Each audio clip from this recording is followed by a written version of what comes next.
Bonjour à tous. L'année 2017 aura été marquée par des élections syndicales. Ces élections ont permis à une femme d'accéder à la présidence de la FNSEA, Christiane Lambert, par son courage, sa pugnacité, sa perspicacité, fait souffler un vent nouveau à notre syndicalisme. Ces élections furent aussi l'occasion pour les agricultrices de notre réseau de s'impliquer davantage en prenant des responsabilités au niveau cantonal, départemental, régional ou encore national. Il est de notre rôle à tous et à toutes d'accompagner ces nouvelles venues dans leurs tâches et d'encourager les agricultrices de notre réseau à s'impliquer davantage. Dans le cadre du projet Archimède, la CNA étudie comment favoriser l'accès des agricultrices aux responsabilités. Après plus de 2 années à travailler sur cette question, nous appréhendons mieux les freins et leviers de l'engagement.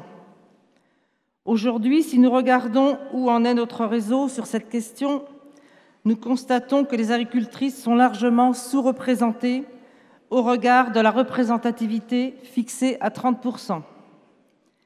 Les agricultrices doivent oser s'impliquer, mais les agriculteurs doivent également leur en laisser la possibilité. La place et le droit des femmes au sein de la société française ont été des sujets d'intérêt. Cette année, le Sénat et les politiques se sont penchés sur le quotidien des agricultrices et ont travaillé avec nous pour réfléchir à des pistes d'amélioration et de progrès. De cette collaboration est né un rapport sénatorial de 40 recommandations femmes et agriculture pour égalité dans les territoires. Les agricultrices de notre réseau se sont également largement impliquées dans le Tour de France de l'égalité qui était organisé par Marlène Schiappa, secrétaire d'État en charge de l'égalité entre les femmes et les hommes. L'objectif de ce Tour de France fut de recueillir la parole des femmes et des hommes sur l'égalité au quotidien, les difficultés rencontrées et les propositions formulées pour la faire progresser.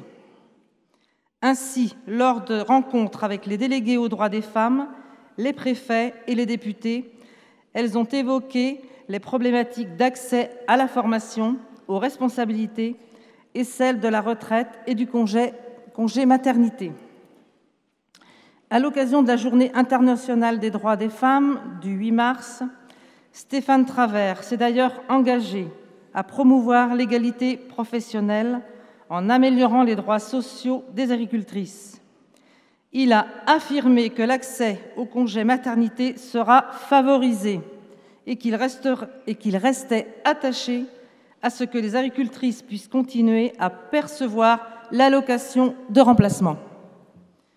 De notre côté, nous avons rencontré Marie-Pierre Rixain, présidente de la délégation aux droits des femmes de l'Assemblée nationale, pour présenter notre position sur cette question et réaffirmer que la santé des agricultrices est bien le premier élément à prendre en considération dans ces discussions.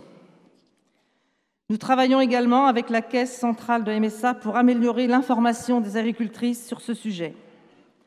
Le lobbying que nous réalisons porte ses fruits. Nous devons poursuivre nos rencontres, nos échanges, nos travaux pour faire avancer les sujets qui nous préoccupent encore. Nous ne devons pas laisser nos opposants syndicaux s'approprier les avancées et le travail qui sont les nôtres. Nous ne devons pas hésiter à communiquer en organisant des conférences de presse et en acceptant des propositions d'interview dès qu'elles se présentent. L'avenir de notre agriculture et de notre métier se joue aussi dans les médias et nous devons reprendre la main sur la communication et oser nous exprimer pour que nous puissions encore demain exercer notre métier, pour que nous puissions demain vivre de notre passion. C'est tous ensemble, agricultrices et agriculteurs, que nous devons avancer pour une agriculture française forte et porteuse des valeurs qui nous unissent. Pour reprendre le thème de notre congrès, le monde bouge, bougeons tous ensemble. Merci.